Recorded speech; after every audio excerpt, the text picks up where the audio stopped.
I've decided to play the role because it's a good role. And now I start, and obviously the first thing you do is you read the script, trying to work out who the hell is who, and where is where they are, and all the rest of it. And I often have to make notes because I forget, you know, Constance is the daughter of the woman who owns the house, whatever it is. And, you know, you work your way through, and then you begin to see where your role fits. So let's just look at the basic way of looking at a script. We just start and we read it through, and we find our character. Then obviously we pay particular attention to that scene, exactly what she says, what it's telling us about the character. And if at that point any ideas pop into your head about the character, about what's said, about the backstory of the character, whatever, just scribble it down on the page. Because I find that the first instinctive reactions to a role are great. And often you forget them. You know, you read and you go, oh, it'd be great idea. Oh, what about that? And then then you're reading on and you've forgotten it. So note any of those little ideas, you know, down. Anything that you have that you suddenly think, oh, maybe slippers. It would be good if she's wearing slippers in this scene, or whatever it is, any little thing.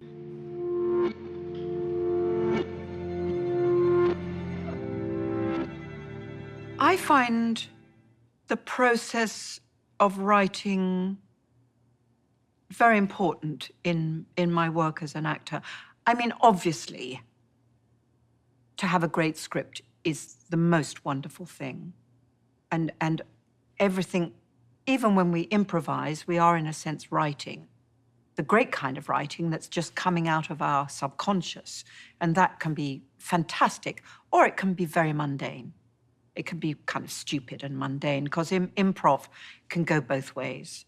It can be inspired, and inspired in that particular way that is, as I say, coming from your subconscious, and it's true and inventive, or it can be mundane and boring and kind of stupid. So improv isn't the answer to everything, far from it. But in a way, what I often do is I will write alongside of a scene very quickly, allowing my subconscious to work, just quickly what the underlying story of that scene is, or what maybe is not being articulated, but maybe, you know, in another world would be articulated.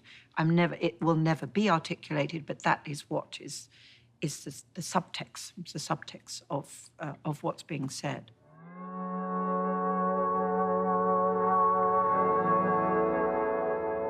Improvisation is an incredible tool. And in fact, even when you're playing Shakespeare, to improvise the meaning of the speech in your own language is a very, very good tool, because it allows you access into what is sometimes quite dense language.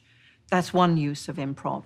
Then, you know, improv, obviously, just to enliven or to elucidate or to complicate or to bring a whole other element into a scene is also a fantastic tool. And it can lead you into a wonderful sort of naturalism, which is what we're all seeking for. But there are certain texts that you do not improvise on. You just don't, because they are structured so precisely. They're like music. It's like you don't improvise Mozart. You know, you don't improvise Handel. And there are certain texts that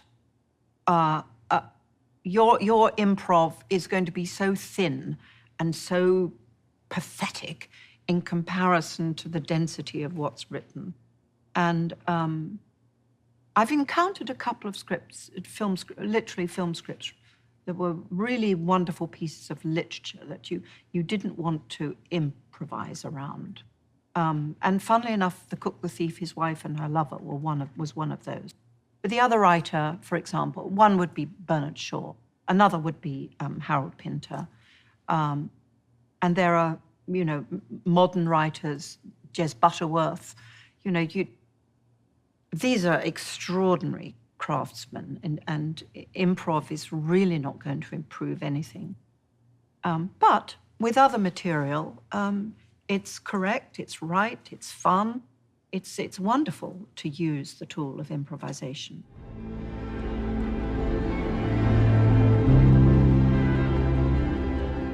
I love the first read. I will always do a first read. I really try and make sure that I'm there if there's a read-through of the script, because I love the first read, because I find I don't look at it. I don't prepare it at all. Maybe I do this little noting down or something, but maybe even, maybe I've read it, if I know there's going to be a first read, I just read it very quickly, actually without usually notes or anything. I just read it quickly. I hardly know the script, because when I do the first read, I want to discover it the way potentially the audience is discovering it. I want to be an audience for the script. But at the same time, I want to be, how can I put this?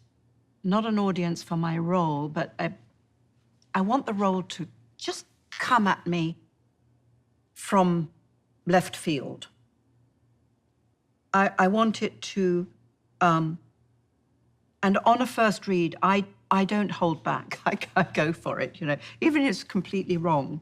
But I jump in and ideas will come into my head and I'll quickly note them down as we're doing the read-through, just little underlinings, little notes.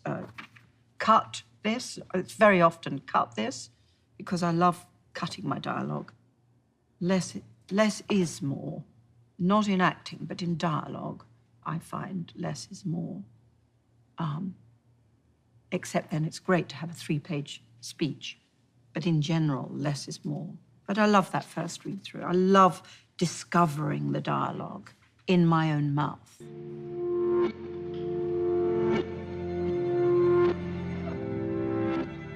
Now we've done the read-through, and now, I'm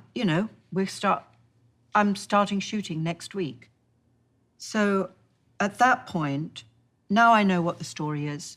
I've got an idea of who's who. Now what I do this.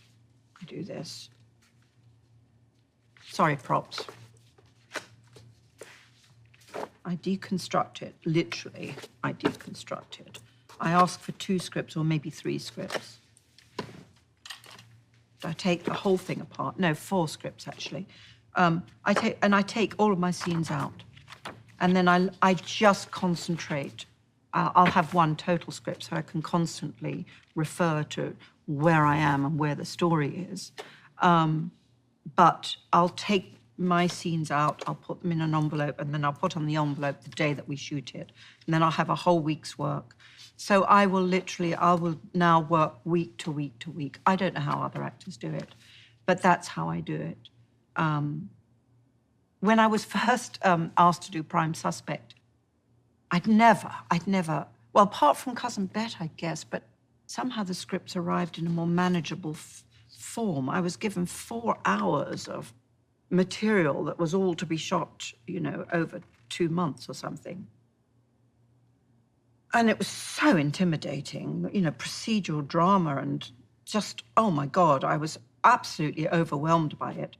And I found what I did was rather like the police do, actually, funny enough. I just pinned it up all around my room, my hotel room, so I could stand and have a sense of where I was, where the story was, what happened where.